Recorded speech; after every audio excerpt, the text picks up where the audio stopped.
Joining me on the news hour, direct and exclusive, is BJP's Tejaswi Surya, Member of Parliament and head of the BJP's Yuva Morcha. Good evening and congratulations for being a Member of Parliament in a new Parliament today. Are you feeling proud? Because there are many in the opposition who have boycotted and some have even called it a coffin-shaped parliament which is buried democracy. Good evening, Navika. Navika, there could not have been a more blessed time for all elected representatives than witnessing history being literally made before our own eyes. The parliament is and cannot be a private project of a particular individual. The parliament belongs to the billion Indians. It is not just any other building. It is the representation, it is the symbol of the collective will and aspirations of a billion Indians. And it is a matter of great injustice, a matter of great travesty, sadness, that the opposition chose today to place their petty personal political vendetta over and above what was creation of history for the next century at least. The parliament building is magnificent and awe-inspiring. The building reminds us that India is an unbroken civilization. It also reminds the world that a new global voice has emerged and a new leader of the world has just arrived. It was such a momentous time in India's history that the opposition has chosen to boycott on very flimsy grounds. It is extremely sad that the opposition could not follow the statesmanship that a very senior member from the opposition again, Shri H.D. Deve Gowda, displayed today. I would request the Congress party and its disqualified MP, Shri Rahul Gandhi, to kindly take a minute out to read the letter that Shri Deve Gowda ji has written to the letter upon the inauguration of the new building of the parliament. That would teach him and the Congress party a lesson or two in how to behave in a statesmanly manner and rise to the demands of the nation at such important times in history. But Mr. Tejaswi Surya, why is just there so much confrontation between the treasury and the opposition benches? Many will ask that has the BJP done enough to consult with the opposition, or has it decided that confrontation serves its political purpose as far as your party is concerned? It's a question that's very often asked. Madam, the whole building of the new parliament, like you would be aware and like the nation also is aware, is as a result of the collective resolution of both houses of the parliament. It was not the resolution of the Bharatiya Janata Party or its members alone. The resolution of the BJP resulted in the BJP building a new office in Deen Dayal Marg in Delhi.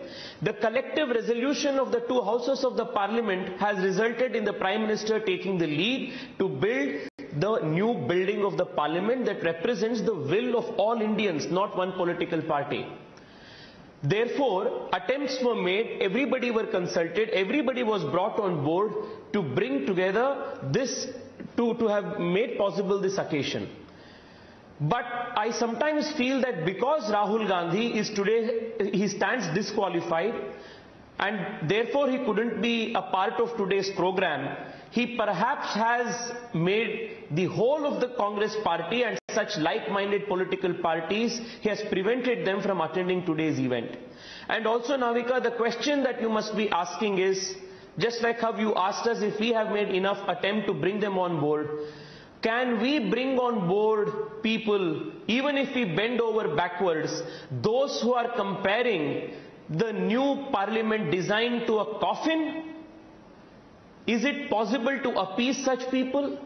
Is it possible ever to gain trust of those people who can never digest the fact that a person belonging to a non-political family coming from extremely humble roots in a backward caste family in Gujarat, has today risen to be the leader the world looks up to?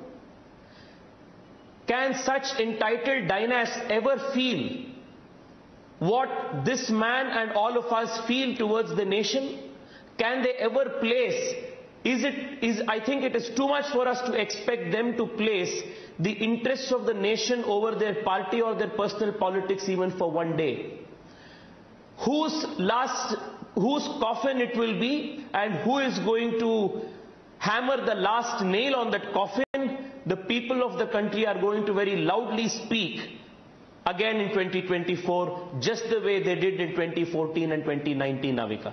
But Tejaswi Surya, do you think the Congress party, when it shows Prime Minister Modi at the shoes of Jawaharlal Nehru, that the level of distastefulness has reached new lows in the current discourse?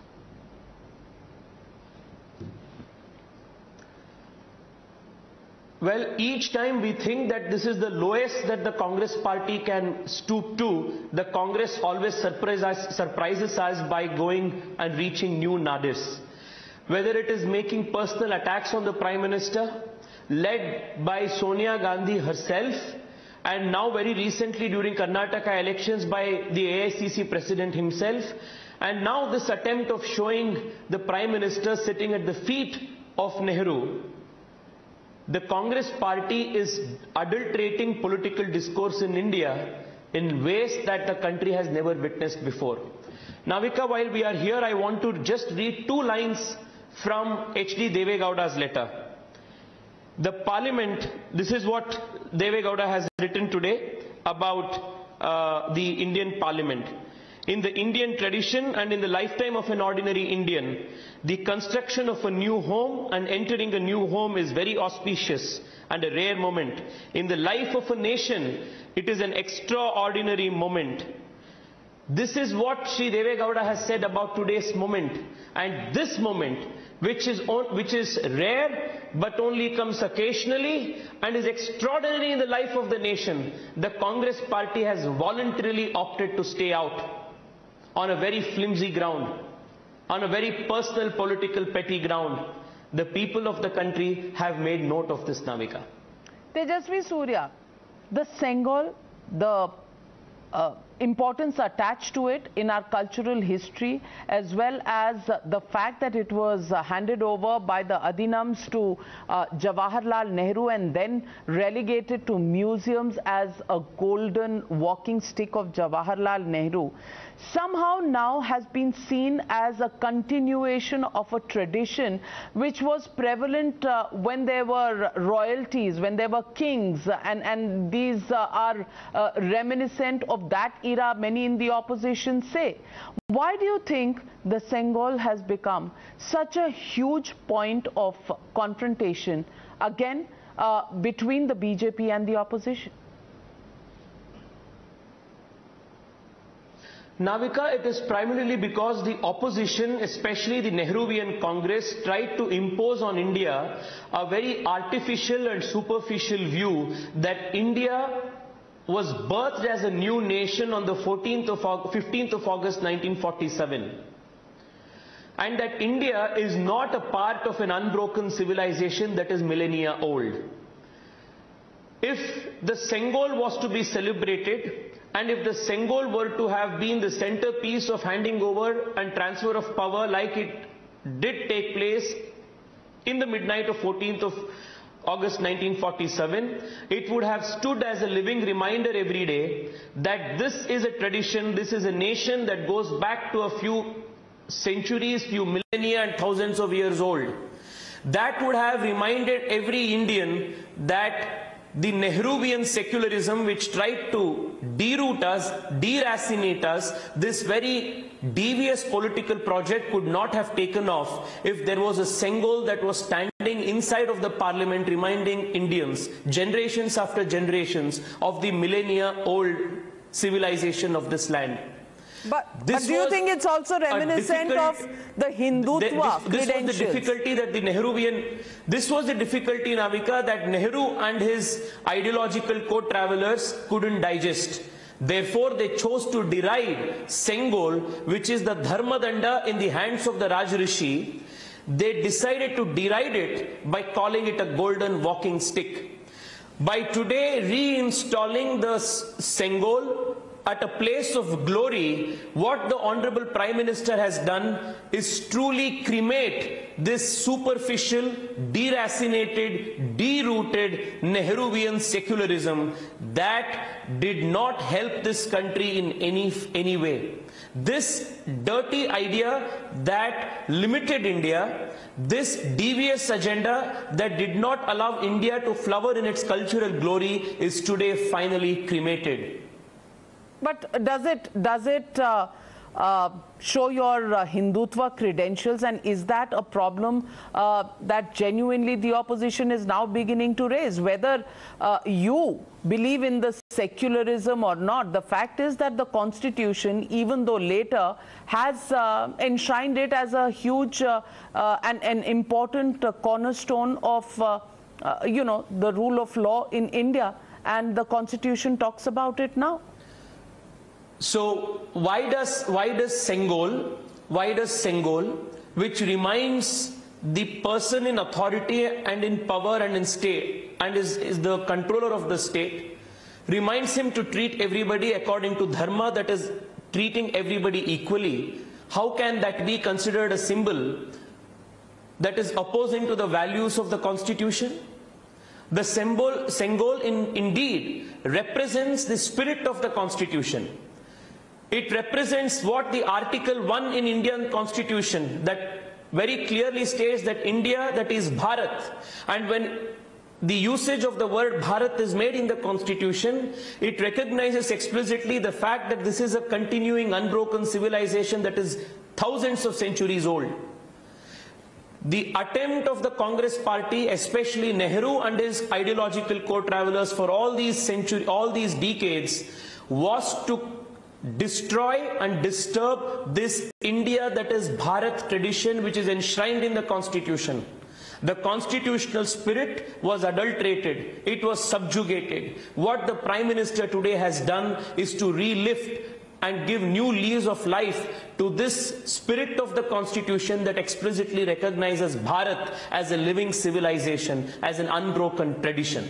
If people, especially in the opposition, have a problem with it, be that as it may, they may walk the path that Nehru did by deriding our culture as a walking stick. People of the country have awoken. In 2014 and in 2019, they have explicitly given a mandate so that this could be done, and the Prime Minister has honored the mandate of the people today. Tejaswi Surya, I want to ask you, will this leave a bitter taste, the fact that the opposition boycotted the inauguration of the new parliament? Will this really throw a shadow when history is written?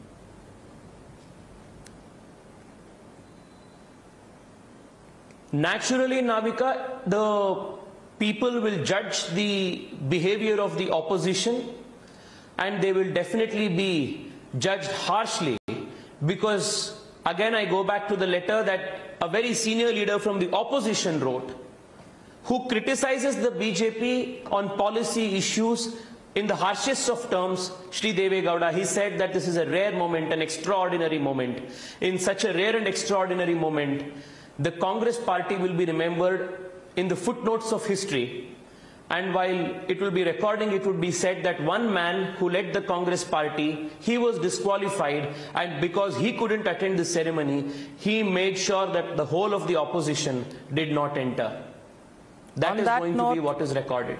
On that note, thank you very much, Tejaswi Surya, for joining me on this very, very special occasion when history was made, and you and I were part of that history. Me from the media gallery, and you, of course, from the Lok Sabha, which is from where governance on the mandate of the people actually happens. Thank you very much, Tejaswi Surya, for joining me on the News Hour. Thank you.